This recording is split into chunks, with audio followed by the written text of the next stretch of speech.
Do you remember that HBO autopsy show?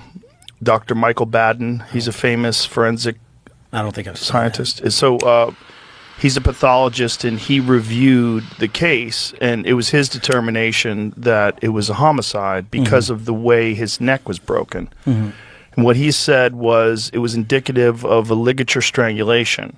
And it was because of the positioning on the neck where the marks were, that it wasn't indicative of someone hanging by their weight, which had been higher on the chin. And there's a specific break of the bones and the vertebrae that's consistent with someone who is just strangled to death. I haven't seen it. I'll definitely take a look at it because that's part of my job. You haven't seen that? The report on that? No, I haven't looked at that. Did you see any, was there any other autopsy done other than the official one? Not to my knowledge, but if there was, you'll get it. And that's what we're doing. See if you can find that Dr. Michael Baden thing. Yeah. No, Did you remember that show, the HBO show? No. Pretty cool show. Yeah. So this guy, Dr. Michael Baden, he had a long career of catching murderers, exhuming bodies, finding trace amounts of poisons, different kinds of things. And it was a crazy show, like all these wild ways. Well, I love watching shows, and I spend a lot of time on planes. So. Yeah, it was an old show. It was a show like from the early 2000s, I believe.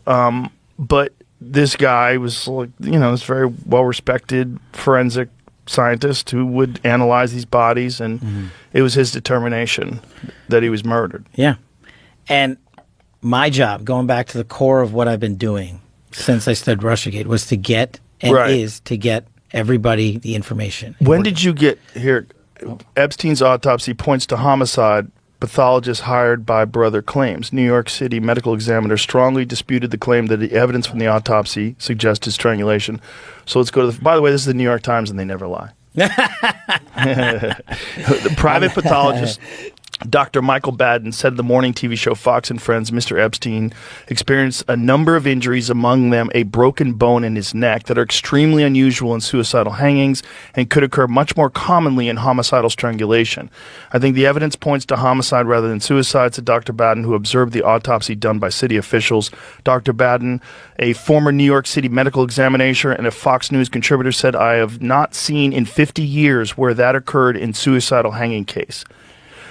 Findings by Dr. Baden were strongly disputed by the city's chief medical examiner, Dr. Barbara Sampson, who previously ruled that Mr. Epstein's death on August 10th in the Metropolitan Correctional Center was a suicide. I stand firmly behind our determination of the cause and manner of death in this case, Dr. Sampson said in the interview on Wednesday. She added, in general, fractures of the hyoid bone and cartilage can be seen in suicides and homicides. The hyoid bone is near the Adam's apple.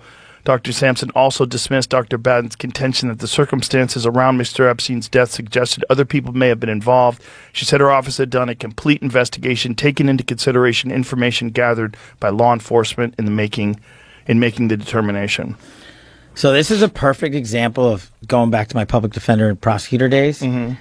This is what we call a war of experts. You can always find someone to come in and say the opposite. Right. And I used to do it all the time. I mean, I represented some of the worst humans that you can possibly imagine on earth. Literally. The guys that were trafficking children from Mexico into America.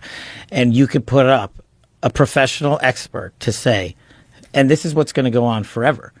And my job is not the forever. My job is to get you absolutely everything that we can give you.